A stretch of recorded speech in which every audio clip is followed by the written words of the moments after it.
Welcome, everybody. I'm truly excited to be live today with somebody whom I call really a brother from another mother, one of the few people that I truly, genuinely admire and to whom I love referring entrepreneurs because he truly takes the time to understand the entrepreneur and in the process also help the entrepreneur where it counts most, which is the bottom line. With me today is Patrick Ache, and Patrick and I go a long way back. We studied together at the same business school. Patrick, before I ramble on and put you on an enormous pedestal as you deservedly should be on, perhaps you can tell us a little bit about yourself. Sure, York. What would you like to know? So a little bit about your background, maybe what led you to become involved in the entrepreneurship space? That's a good question. I think I've always been interested in business. I had a mother that was very entrepreneurial. And although she mostly was a stay-at-home mom, she made a lot of money during doing her own businesses on the side. And although I followed my father's career path, I'd always looked at that as a real means to freedom, because she was doing it on the side. She had 3 big boys to take care of, and I saw the freedom. I saw the creativity that came with it. So it was always something that was in the back of my mind. I did go into a career, but I did it in the private sector because I was always interested in business from that. And I think my own journey and my background in persuading people made me look for something where I could apply that and help people. And that's probably why I became a business coach focused on sales, like you said, the top line. And so that's the journey in a way. I was a corporate and commercial lawyer, and that allowed me to help a lot of businesses. At the same time, though, I didn't feel like I was having the impact on people, because a lot of corporate businesses, people are not really engaged in the business. It's not theirs. So I really found my niche in helping entrepreneurs, people who were invested in the business on a personal level, because it was theirs. It was their baby. I found it was immensely satisfying to help them grow their businesses and grow themselves through that process. And it's been, I mean, I remember saying after just my first coaching client, this is for me, this is, if I was to get hit by a bus tomorrow, I'd feel I've made more of a difference than in 10 years as a corporate and commercial lawyer. So yeah, that's the journey, from being a persuader in corporate and commercial to helping others persuade in their businesses. That's sort of where I've come from. And it's, I've known you now for a long time, even when you were a lawyer and you were considering doing your MBA. And, it takes a lot of courage to let go, not that what you learned and the experiences you had don't add value to your business coaching days, but it must have taken a lot of courage to give up really your studies and your career to focus, to take on the entrepreneurship roller coaster. What gave you, I understand why you did it, but what gave you the courage to let go of your past? York, I think that I am fortunate to have been in a position that I could do that. I had the support of family. I personally also had some savings. So it wasn't like I was, and I also knew that I could always go back into it at the end of the day. I think the hardest part was in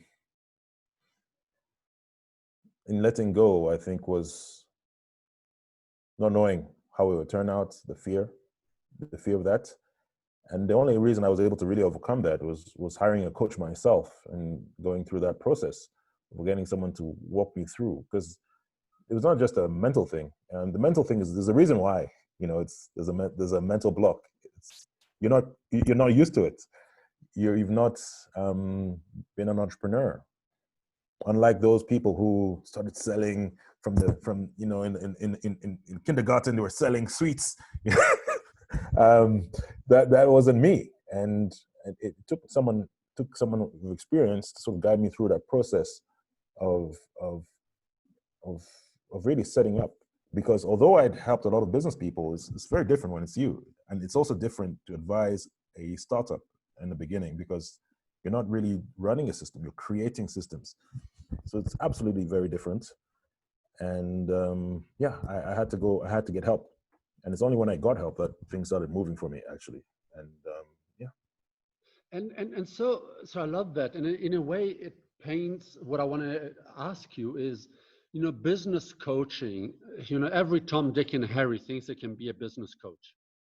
Hey, I've done it once before. I I think I have a voice. I think I can give an opinion about what others should do. And this is where I find your work so refreshingly different. Is one, you really take it personally.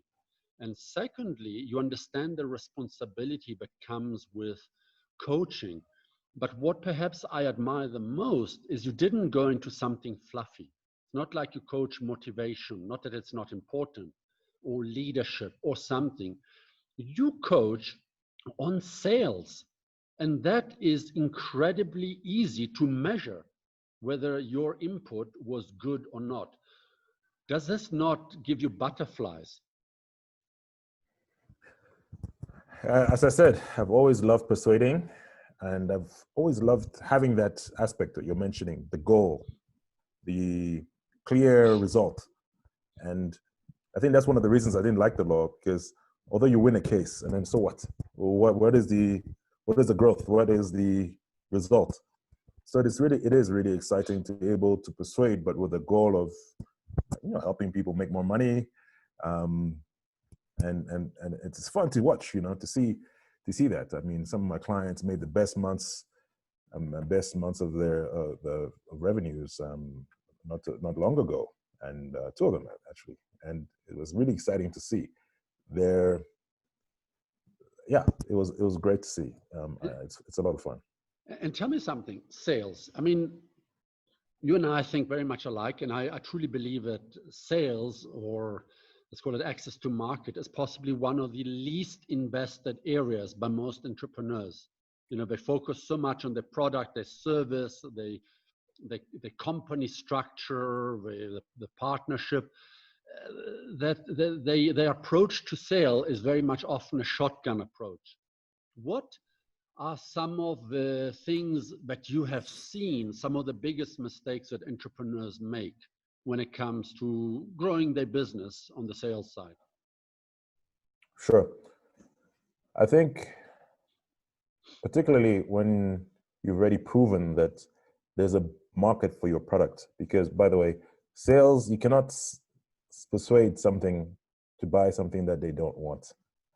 So the initial mistake in the earlier stages is that market fit.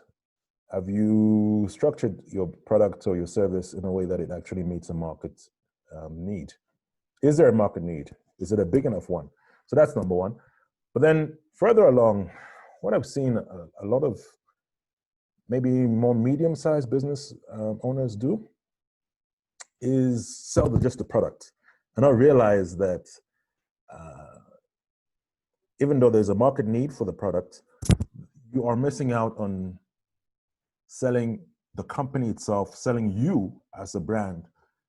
And what that happens is you're actually missing out on a lot in terms of revenue. Your pricing, your commoditized pricing, because you're seen as just any other. You just, like, there's no differentiation. Who are you? And I think that's where I've seen a lot of the gaps in terms of sales. Those two aspects, where you're not actually growing your attractiveness as a brand, as a company, as a leader, and missing out because people just associate you with a commoditized product.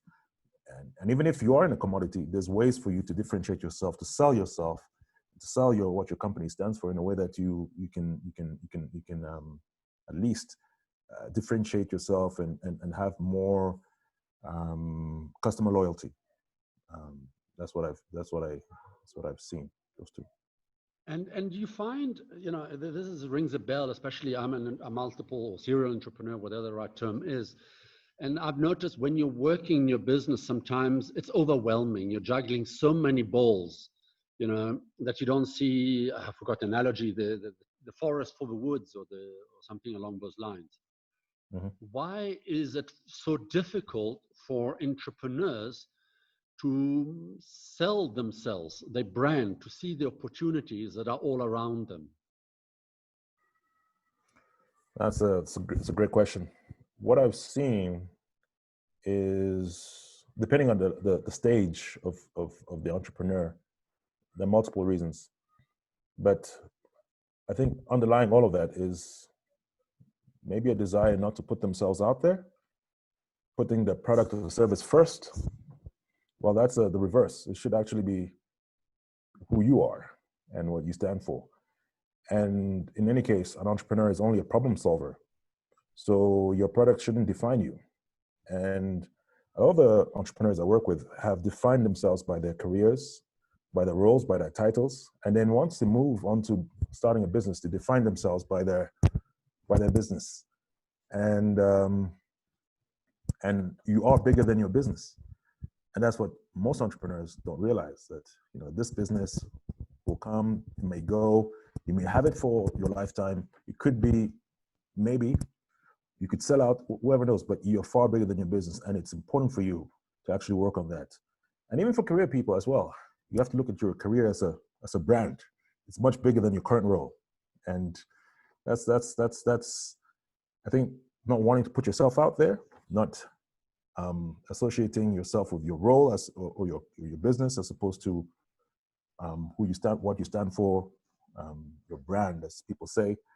I think that's the key problem. And maybe what's lying underneath that is fear. Fear of putting yourself out there, fear of not being enough, fear of being rejected, fear that, maybe fear of being success. What if I become big? And then what?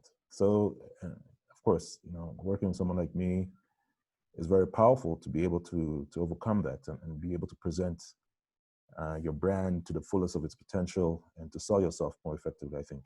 And it's helped me. So yeah. And give us a little bit, if we can reveal what's happening, the engine behind the curtains. Like, what happens when an entrepreneur engages with yourself? Like, is it a whole bunch of, and I really don't know, but do you ask, you delve, you get to know, understand them? Do you guide them, direct them, or you just bringing out what's already there, but just contextualizing it or painting or reframing it?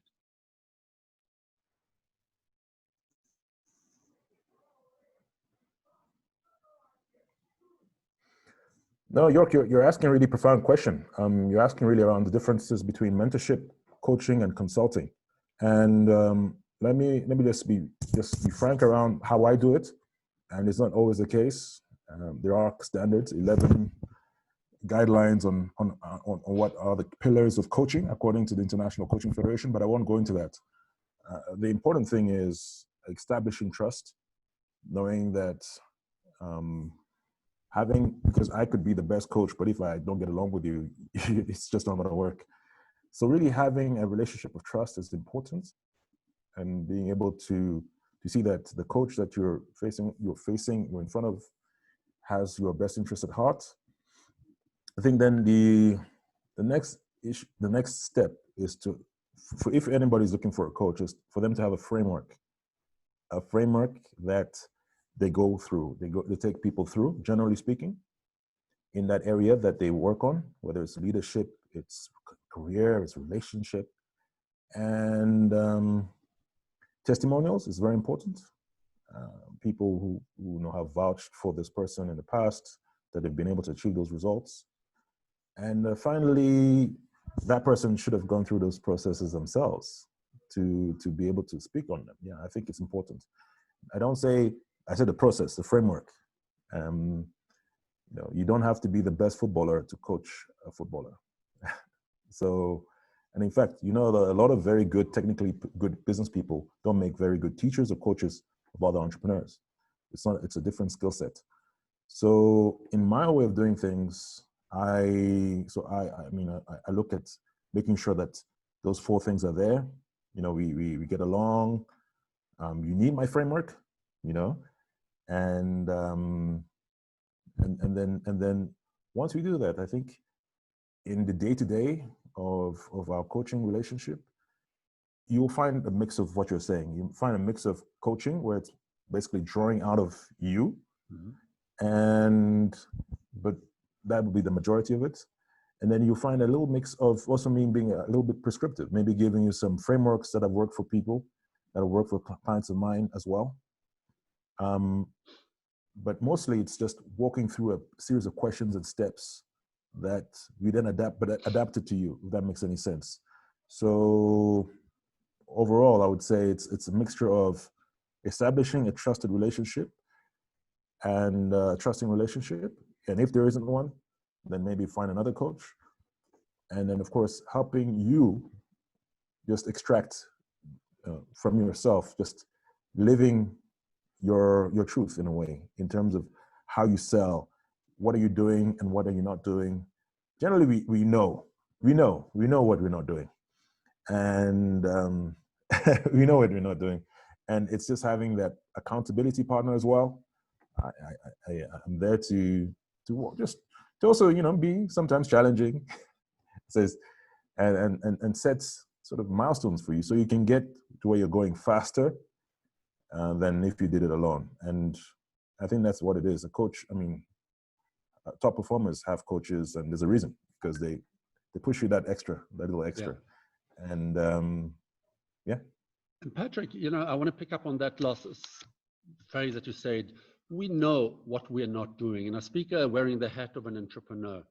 You know, I have amazing ideas, a lot of noise, a lot of things happening, announcement telling the world, maybe doing a flashy website, but sales never quite materialize.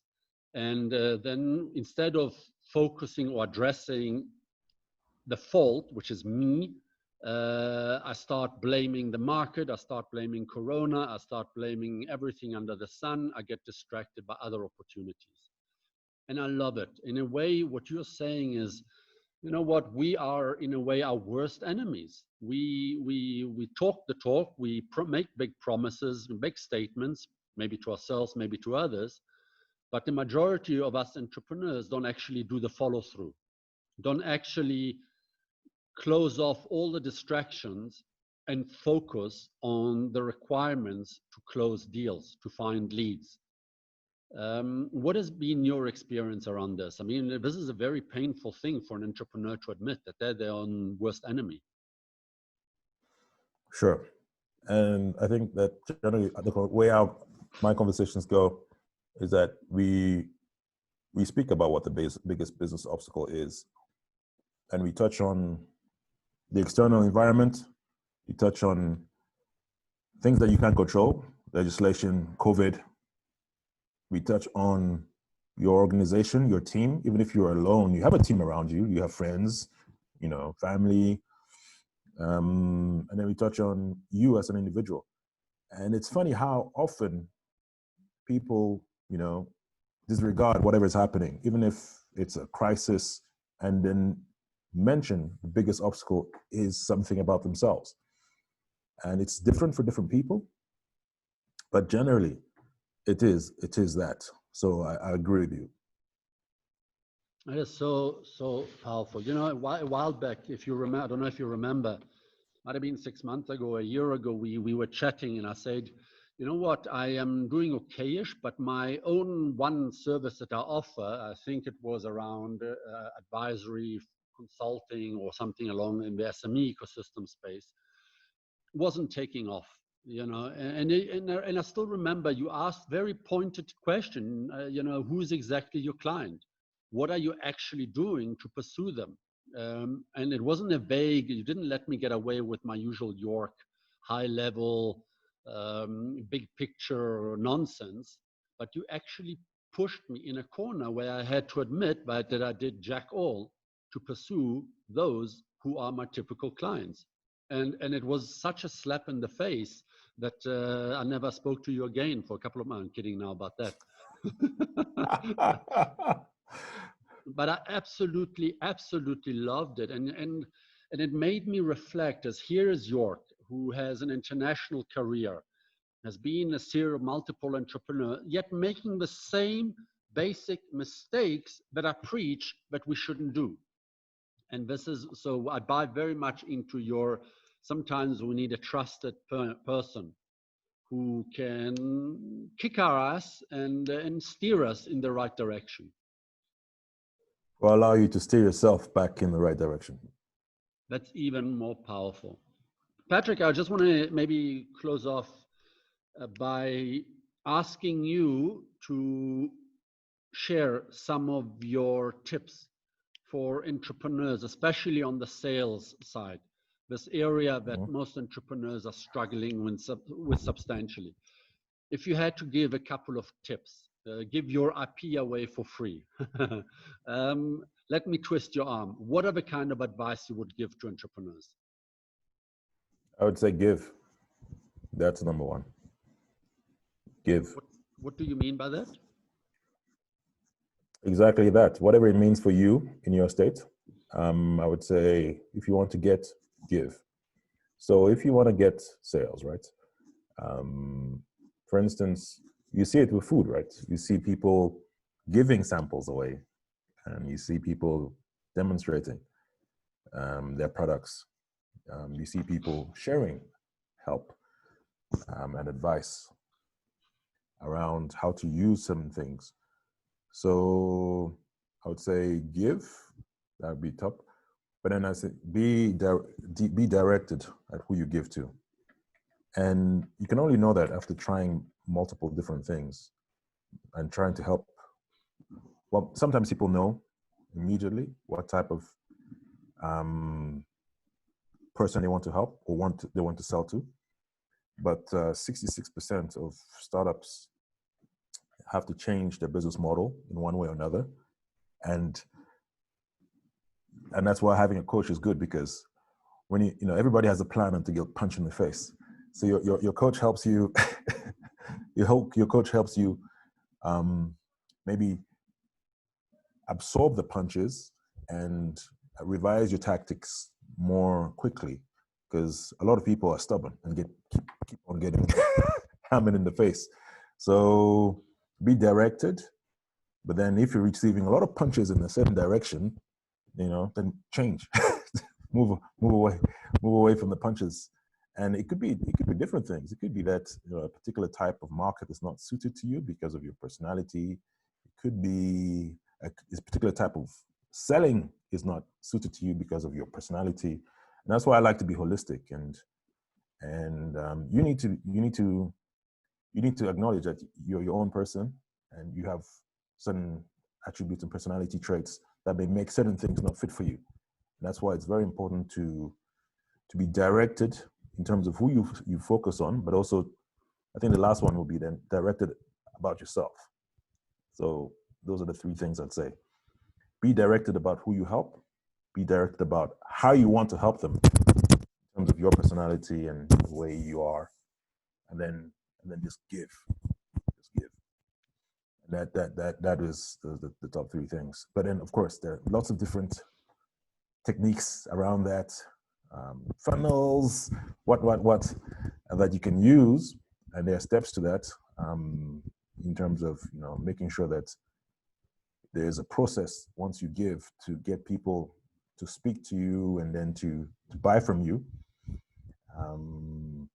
But then those are the three things I would say. So maybe, and the process and the sales process. So let me say, be directed about who you want to serve, be very clear, be very directed about how you want to help them in terms of your own personality and whatnot.